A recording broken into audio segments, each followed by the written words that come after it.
दुनिया में आज मुसलमानों के साथ जो कुछ हो रहा है, Ayatollah Khamenei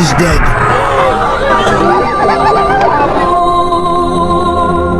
इस सब के बारे में आज से 1400 साल पहले एक दिन आप सल्लल्लाहु अलैहि वसल्लम ने सहाबा से कहा, दुनिया में एक वक्त ऐसा आएगा कि जब दुनिया की बाकी कौम We have the right man, we have the right leader of Israel.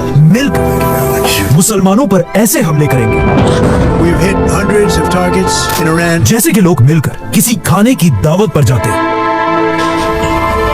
जिस पर एक सहाबी ने आप सल्लल्लाहु अलैहि वसल्लम से पूछा कि क्या हम मुसलमान उस दिन दुनिया में बहुत कम होंगे, इसलिए ये लोग हम पर ऐसे हमला करेंगे। लेकिन आप सल्लल्लाहु अलैहि वसल्लम ने कहा नहीं, बल्कि उस वक्त तो मुसलमान दुनिया में बहुत ज्यादा होंगे, लेकिन तुम मुसलमानों की दुनिया में मिसाल ऐसी होगी जैसे किसी पानी पर गंद और झाग पड़ी हुई होती है। तुम्हारे दुश्मनों के दिलों में तुम्हारा कोई खौफ नहीं होगा Programs, and they're going to be terminated on a permanent basis. और तुम मुसलमानों के दिलों में सिर्फ और सिर्फ दुनिया की मोहब्बत होगी और मुसलमान मौत से डरेंगे। इस हदीस के बाद अगले 1000 साल तक मुसलमान ही पूरी दुनिया के सुपर पावर और इन 1000 सालों के दौरान पूरी दुनिया की कौम मुसलमानों की ताकत और फौजों से कामती थी। और मुसलमान दुनिया के सुपर पावर इसलिए थे क्योंकि उस जमाने में दुनिया के सारे बड़े साइंटिस्ट मुसलमान ही थे। दुनिया की बेस्ट टेक्नोलॉजी मुसलमानों के पास थी और पूरी दुनिया मुसलमानों को ही फॉलो करती थी। इसीलिए इन 1000 सालों में हमेशा दुनिया में कोई ना कोई मुसलमान दुनिया का सबसे ताकतवर इंसान होता था। लेकिन आखिर 1000 साल बाद दुनिया में मुसलमानों की एक नई एम्पायर सामने आई और यही एम्पायर मुसलमानों की आखिरी सुपर पावर थी और इस एम्पायर का नाम था उस्मानिया खिलाफत। अब यहाँ तक तो सब ठीक था, लेकिन यहाँ पर जब उस्मानिया खिलाफत अपनी ताकत की पीक पर आखिर उस्मानिया खिलाफत ने मुसलमानों की हिस्ट्री की सबसे बड़ी गलती की। उस्मानिया खिलाफत के दौर में अचानक यूरोप में एक नई टेक्नोलॉजी इजाद हुई जिसका नाम था the printing press. I did it. ये एक ऐसी मशीन थी जिससे किताबें तेजी से प्रिंट की जा सकती थी और आहिस्ता आहिस्ता ये मशीन पूरे यूरोप में फैल गई और इस मशीन ने यूरोप को हमेशा के लिए बदल दिया। मतलब जो आदमी इससे पहले कई दिनों में अपने हाथों से एक किताब लिखता था, अब वो आदमी उतने ही दिनों में 100 किताबें प्रिंट करने लगा। तो ऑफ कोर्स इसी मशीन की वजह से यूरोप के हर घर तक किताबें पहुंचने लगी। लेकिन जब यह मशीन उस जमाने की सुपर पावर उस्मानिया खिलाफत तक पहुंची, उस्मानिया खिलाफत के स्कॉलर्स और उलमा ने कहा कि यह टेक्नोलॉजी प्रिंटिंग प्रेस हराम है। तो अब मुसलमान उसी पुराने तरीके से किताबें आहिस्ता आहिस्ता लिखने लगे और इसके मुकाबले में यूरोप में तेजी से लाखों किताबें प्रिंट होने लगी। इस मशीन से पहले यूरोप में सिर्फ मर्द ही किताबें पढ़ सकते थे, लेकिन अब जब पहली बार यूरोप के हर घर तक किताबें पहुंचने लगी, पहली बार यूरोप की औरतें भी ये किताबें पढ़ने लगी और यहीं से यूरोप में एक बहुत बड़ा चेंज आया क्योंकि अब यूरोप की इन एजुकेटेड औरतों ने अपनी नई जनरेशन की तरबियत करना शुरू की।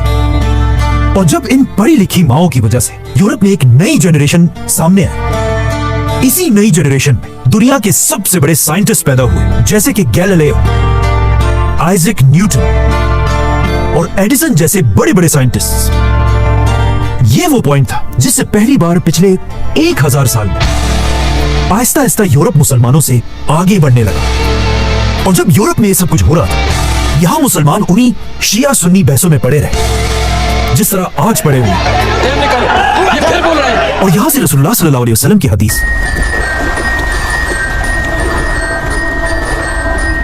ये पूरे होने का वक्त शुरू हुआ क्योंकि पहली बार यूरोप के बादशाहों के दिलों से मुसलमानों का खौफ आहिस्ता आहिस्ता निकलने लगा क्योंकि आहिस्ता आहिस्ता दुनिया की सारी टेक्नोलॉजी यूरोप और अमेरिका में बनने लगी और मुसलमान बस आपस में बहसें करते रहे। और अब जब मुसलमानों के हाथों से आहिस्ता आहिस्ता ताकत जा रही थी, अचानक आउट ऑफ नोवेयर मुसलमानों पर तारीख का सबसे बड़ा अजाब आया वर्ल्ड वॉर 1।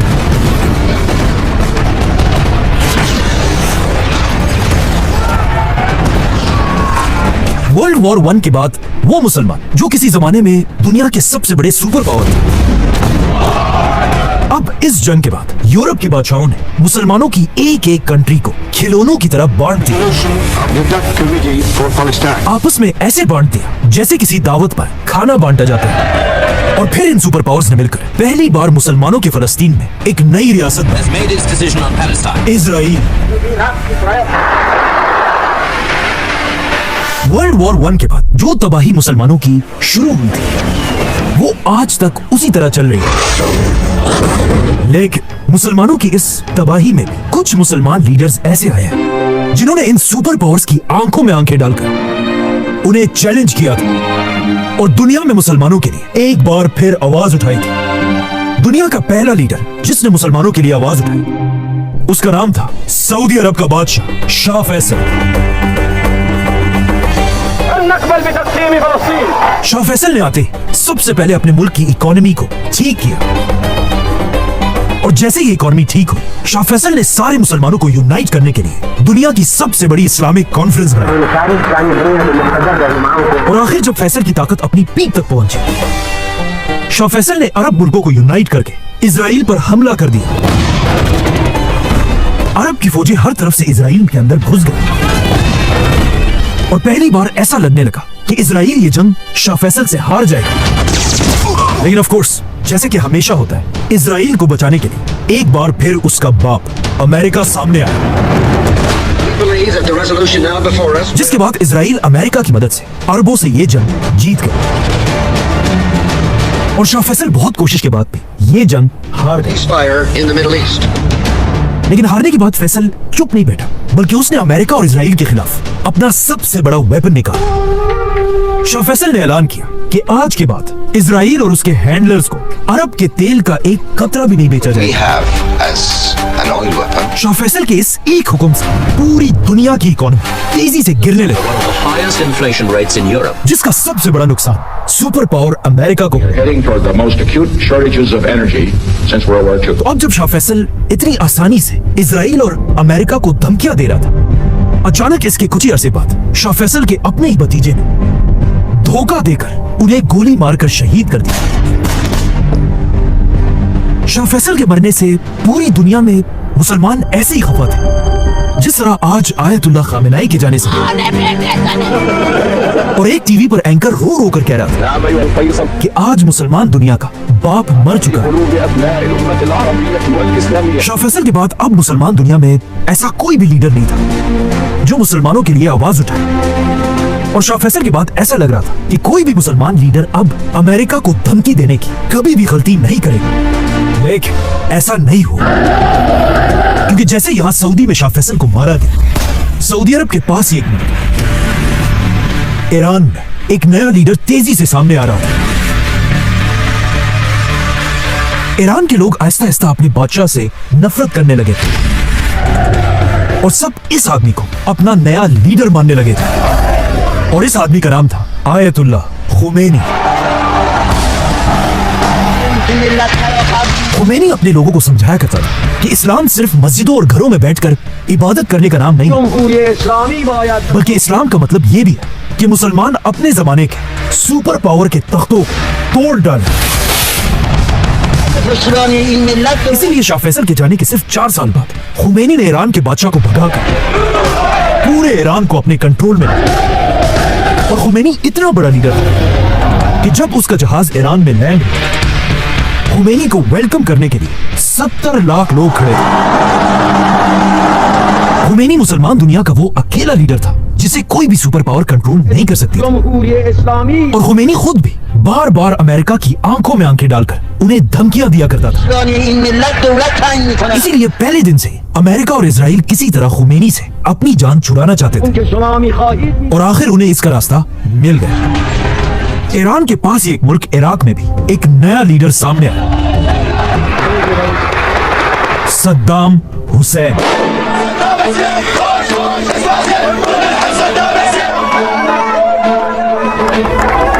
सद्दाम हुसैन ने आते अमेरिका और इजराइल के कहने पर ईरान के खुमैनी पर हमला करना